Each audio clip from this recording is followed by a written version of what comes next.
Hey friends, welcome back for more Reddit stories. Today we have a couple of entitled parent stories for you to enjoy. So as usual, sit back, relax, and enjoy. Let's go. But I want what he got, starts crying. Another Christmas with entitled aunt and uncle and their kids.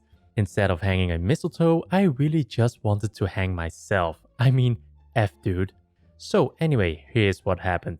It was the morning of Christmas, and all through the house, every family member was having a rouse. The kiddos, myself, and my younger cousin crept into the den to see just what Santa had brought for them then.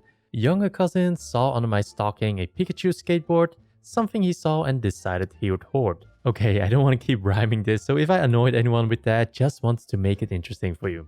So, little asshole son of a bitch sees the Pikachu skateboard, tells me he wants it. I say I want $1 million and a new car. Who died and made you God? Kid looked at me like I just put a parrot in a microwave. Shocked and insulted, yet still in awe.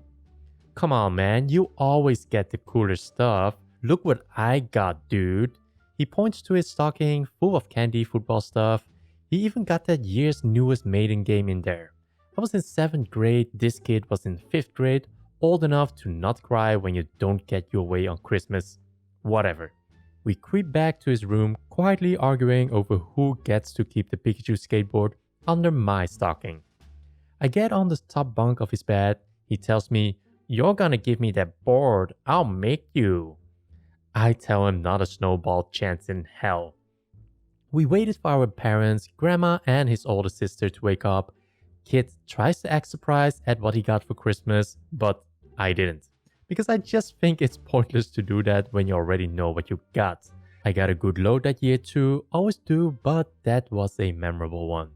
Younger cousin tells his mom that he might want to trade with me. His mother or my aunt looks like Caroline's mother. She turns her creepy claymation looking head to me. "Is it okay if you trade with your cousin?" I tell her, depends. I totally want my skateboard. Younger cousin says, "Well, that's what I want." I say, I'm not interested. Aunt says, "Let's wait until we open gifts.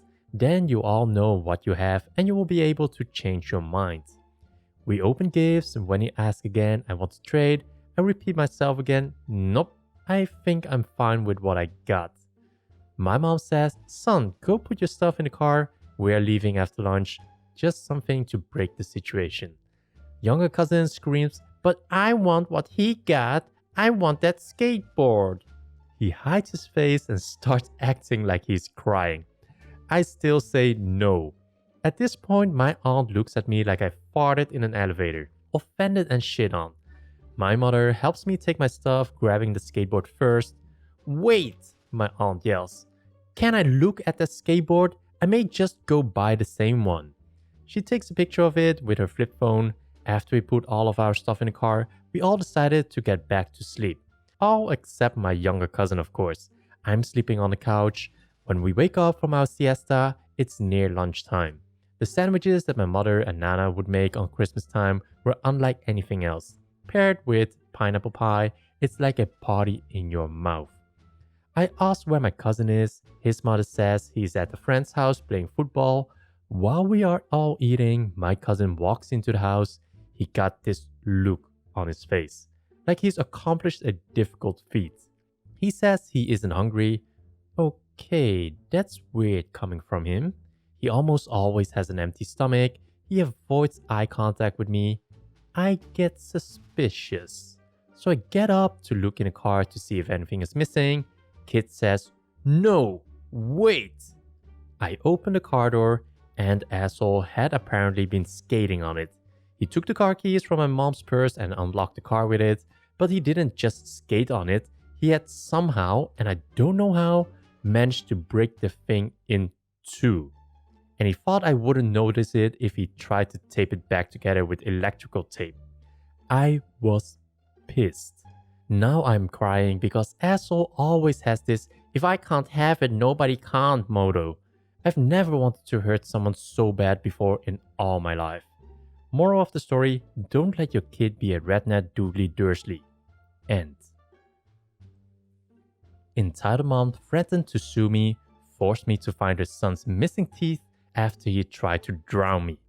So this story comes from about 16-17 years ago when I was about 7 or 8 years old. Some details might not be word for word given the time and age difference. During the summer, my parents would send me off to a day camp at a local water park called Water World, which has been closed for the past few years. Its main attraction was the large outdoor pool, the rope swing, the raft slide, and the shotgun slide. That place was a real dump, and by all accounts, should have been condemned. The sidewalks would get so hot that they would burn your feet. There was almost no shade, and we would be forced to walk across it constantly for camp activities while barefoot. The volleyball court next to the large pool had wasps living in the sand every year. The wooden structures were all moldy, including the support beams for some of the water slides, especially the raft one that was 3 stories tall. One of the pool slides was permanently shut down due to serious injury, and the surrounding woods were filled with dumped appliances and several broken down and rusted out vehicles that we children would play on and around when we were told to go play in the woods by our lazy, minimum wage teenage camp counselors. To exhaustively explain how much of a dump this place was, my fondest memory of the place is when I saved my friend's little brother, who was 5 at the time, from a swarm of wasps after he apparently threw a car battery on top of their nest to see what would happen. Let that sink in. Anyways, on with the story. I was swimming in the shallow end of the pool with a few of my friends at the time while waiting for our parents to pick us up when a larger kid, probably around 13 years old, the age limit for the camp, came over and started dunking me under the water. At first I thought it was just him messing around, but for some reason he kept dunking me under the water trying to get some sick entertainment out of it. This went on for several minutes. None of the lifeguards were paying attention, and the same went for the camp counselors. At one point I said to myself, I'm going to drown if this goes on any longer. I have to do something. I immediately got a grip on the bottom of the pool and jumped up as forcefully as I could. Headbutting back into his face in an attempt to break free, I apparently broke 3 of his teeth loose, and in the chaos that immediately followed, I got away. I didn't care about the kid, I just wanted to get out of the pool, so I went to a counselor and told them that the kid and I got into a fight. Fighting at the camp was fairly normal because the counselors openly didn't care at all. The counselor went to see if the kid was okay after making me wait in a nearby building, and I didn't hear back from them for some time. After about 15 minutes or so, this tall woman barges into the building with the counselor in tow. Enter the entitled mom. Entitled mom: are you the little shit that hit my son? Me, what? The counselor walked away at this point with a not my job kind of attitude, while EM grabbed me with both hands, repeating, did you hit my son? I tried to tell her what happened. He was drowning me and nobody would help, but that's bullshit. My son was just playing with you and your friends and you hit him. He would never hurt anyone, let alone drown them. He's missing teeth now. EM then gestured to the pool where the kid I had headbutted was still waiting in the shallow area, gouged in his mouth. EM, you are going to help him find his teeth. Then you're going to juvie and I'll be suing your family for the damages, including the lifelong trauma and quality of life problems you've given my son. I kept saying things like, but he was trying to kill me, or it's not my fault he wouldn't let go. But in EM's mind, her son could do no harm and I was the devil child who dared to fight back. The whole time I was still being held and shaken back and forth by EM. I actually was forced by both the entitled mom and the counselor to look around the pool with the entitled kid for about 50 minutes for his missing teeth until my dad drove in to pick me up. I'm sorry to say I missed the conversation that unfurled between the entitled mom and my dad as it happened in the parking lot, but suffice to say, I didn't go to juvie, we weren't sued, and I never heard from EM or her son again. We stopped going to the camp a year later. Entitled aunt uses us as a free babysitting. Let me start by saying this. I think if 2 people want to have a bunch of kids, that's great. I want to teach elementary one day once the pandemic calms down. I have issues with people who dump their kids on others and are just shitty people in general. I'm not related to this woman by blood and I don't even call her aunt. She lives across from us but used to live a few houses down with my uncle and their 4 or 5 kids. Out of all of their kids, I like the oldest one the most. The oldest kid, Dee, is in 6th grade and she's not treated great.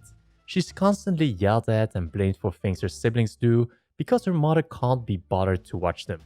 I honestly doubt Dee will stay in contact when she's old enough to move out because of how they treat her. The rest of my cousins, while I love them in small doses. Before the pandemic, they would enter our house and property without permission and play with our things. I keep fish and I had to hoover over my tanks to make sure these kids don't bang on the glass and stress out my fish. I always hide in my room and refuse to interact with these kids. I used to have to babysit them before my mom realized I didn't like doing that, so eventually the cousins were told to leave me alone, especially after I developed a pretty short temper with them. I yelled at them to get them out of my room, and eventually it became the only place in the house the cousins would not enter, and thus the place my siblings could hide things they didn't want my cousins touching or breaking. Bit of a dick move, but whatever. My mom never stopped them because they were young, and also my aunt just didn't really give her much of a choice. She had complained about how hot her kitchen got when she cooked, and that's why she couldn't cook.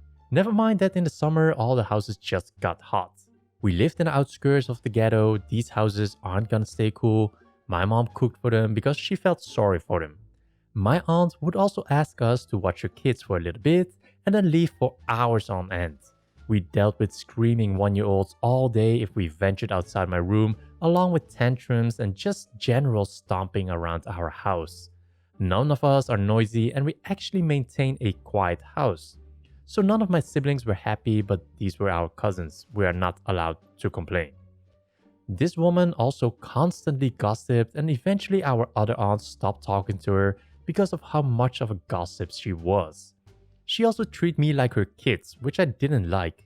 I did my best to respectfully and politely ignore her and quickly return to my room. She also compared Dee to me in a pretty bad way. Acting like Dee wanting not to go to parties and stuff is a bad quality. When you have a big family, you just eventually stop wanting to engage. I told this to my mom and told her that next time my aunt tried that, I would not be respectful. I thankfully moved out before that happened. She also showed up unannounced and ate our food and just took up a lot of my mom's attention and time. There would be times my mom would just politely listen to her for hours. We started locking our gate after that. Did I mention they had a dog and didn't take care of until I alerted the CPCA? Now for the real bit of entitlement. My aunt began working and she would leave her kids alone at home. Bear in mind, Dee is in 6th grade and the youngest is a 2-3-year-old.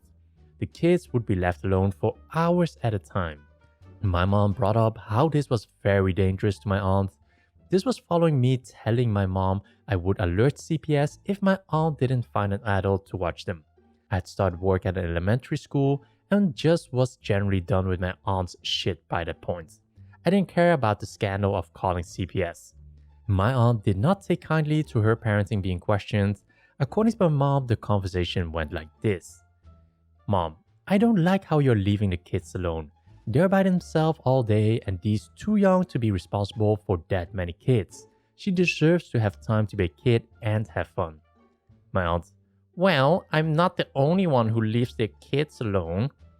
This was in reference to my mom leaving us home alone prior to being a legal adult. Except my mom never left me in charge or home alone until after I turned 15 and was mature enough to be trusted with my siblings. My mother pointed this out and my aunt has stopped talking to her since. Her kids have not come over and my siblings straight up celebrated. Eventually, my aunt got her brother to watch her kids while she was at work. We still lock our gate just in case. My siblings and I made an agreement to never pull the shit with each other. None of us want to be in charge of someone else's kids. So those were the stories for today's video. If you enjoyed it, a thumbs up would help support my channel. Thanks for watching and I will see you in the next video.